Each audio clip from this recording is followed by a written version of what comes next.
Bonjour à tous, je continue à vous partager des extraits du livre du pape Benoît XVI, Jésus de Nazareth. Avant-propos, suite. Toute parole d'homme d'un certain poids recèle d'emblée beaucoup plus que ce qui a pu parvenir sur le coup à la conscience immédiate de l'auteur. L'auteur ne parle pas simplement de lui-même et pour lui-même. Il parle en puisant dans une histoire commune qui le porte et dans laquelle en même temps sont secrètement présentes les possibilités de son avenir et de son chemin ultérieur. C'est ici que nous pouvons en quelque sorte avoir une intuition historique de ce que signifie l'inspiration. L'auteur ne parle pas en tant que personne privée, comme un sujet clos sur lui-même. Il parle au sein d'une communauté vivante, et de ce fait, il est porté par un mouvement historique vivant qu'il ne crée pas, et qui n'est pas non plus créé par la collectivité, mais dans lequel une force directrice supérieure est à l'œuvre.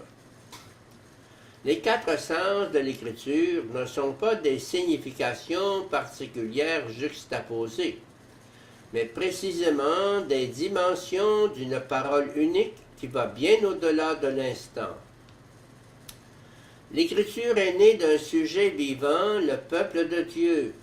Elle s'est développée et elle vit en son sein. On a d'abord un auteur particulier ou un groupe d'auteurs auxquels nous devons tel ou tel écrit.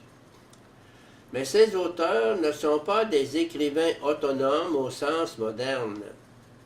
Ils font partie d'un sujet commun, le peuple de Dieu, à partir duquel ils parlent et à qui ils s'adressent. C'est donc ce sujet qui est vraiment l'auteur plus profond des écrits.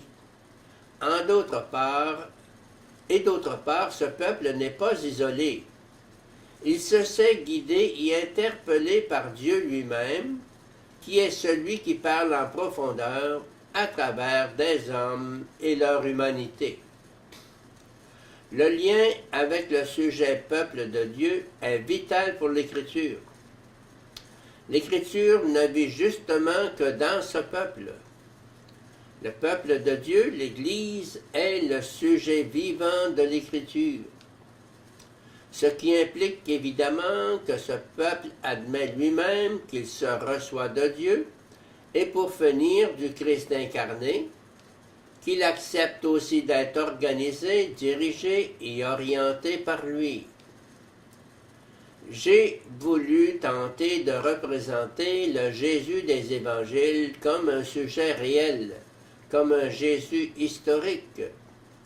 Je crois précisément que ce Jésus, celui des évangiles, est une figure historiquement sensée et cohérente. C'est uniquement si quelque chose d'extraordinaire s'est produit, si la figure et les paroles de Jésus ont radicalement dépassé toutes les espérances et toutes les attentes, que s'explique sa crucifixion et son influence. N'est-il pas beaucoup plus logique de considérer que la personne de Jésus brisait en effet toutes les catégories disponibles, qu'elle ne pouvait être comprise qu'à partir du mystère de Dieu? Il est vrai que croire qu'il était Dieu tout en étant réellement homme, voilà qui dépasse les possibilités de la méthode historique. J'ai simplement essayé, au-delà de l'interprétation historico-critique, d'appliquer les nouveaux critères méthodologiques qui nous autorisent une interprétation proprement théologique de la Bible, qui requiert évidemment la foi. Premier aperçu sur le mystère de Jésus. Le livre du Deutéronome. Ce n'est pas un roi d'Israël, ni du monde, ni un nouveau David qui est promis, mais un nouveau Moïse. Pratiquement toutes les religions ont développé des formes de prévision de l'avenir. Le livre du Deutéronome. On ne trouvera chez toi personne qui fasse passer au feu son fils ou sa fille, qui pratique divination, incantation, mantique ou magie, personne qui use de charme, qui interroge les spectres et les devins, qui invoque les morts. Car quiconque fait ces choses est en abomination au Seigneur ton Dieu. Deutéronome 18, 9, 12.